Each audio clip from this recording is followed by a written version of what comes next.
formal speeches, videos on social media all throughout this past year, and now to see them burying their son, Hirsh, nobody thought that this was going to be the end of the story.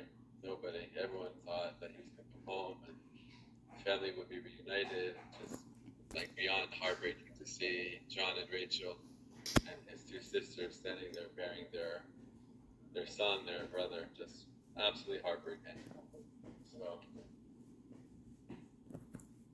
that's really all there is to say, to share.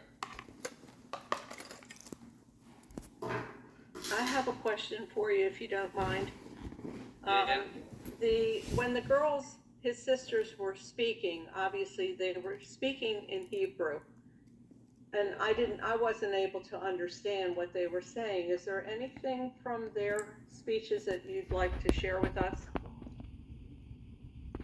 Basically, from what I remember them saying, that just, I mean, they touched on the common theme that a lot of people were talking about, that he was such a unique guy, and such an amazing brother, and such a special person, and not having him in their life is just unbearable and unthinkable. Like, how are they going to go on?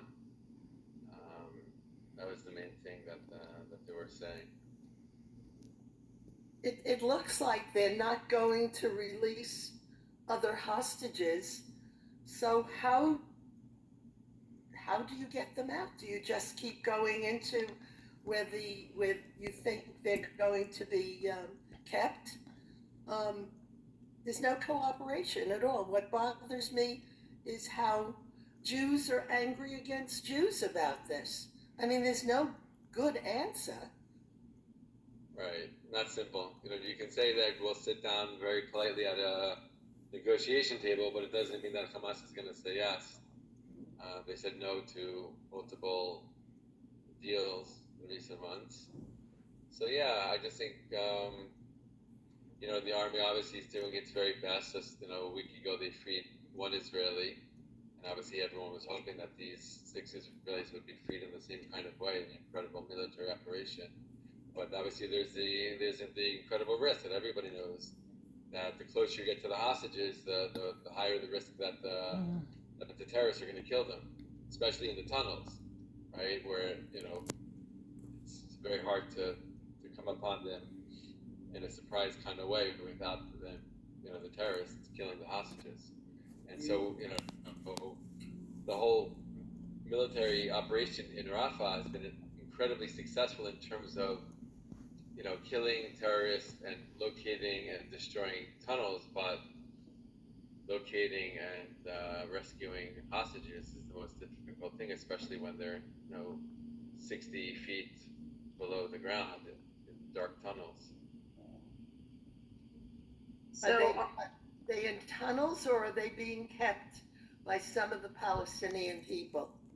Or both? Yeah, Probably both. Yeah. So are we to assume then that Hamas have gotten word that the IDF was heading into that particular tunnel or groups of tunnels? That's the assumption. That's the understanding. Yeah. I see. Yeah, because they have to dig in very deep into the ground to access these tunnels. So, or they find an entrance out of someone's house or building, which is pretty common, and then they go in. But there's usually just one way in. So, but in this case, they say that they were killed 48 to 72 hours before the IDF arrived there. So there must have been somehow that they found out. Yeah, that was the reason why I was asking. Yeah. So, yeah, very sad. Also, Akiva, did you see that they're threatening to release videos that they made of those hostages before they were killed, of things they said? Yeah, we just saw that. After the funeral, we just saw that on the news. But to the world, that's okay. Yeah, that's pretty crazy. So I have one more minute because then I'm getting home after a long day and I have to do something. But if anyone had one more question, I'd be happy to take it. Well, just be safe. Amen, thank you. Yeah. Thank you. And thank you so much, Thank you very Akiva, much, for coming on. Sorry. Thank you for coming on, Akiva. My pleasure. Okay. Bye-bye. Bye. Bye-bye. I did read somewhere that the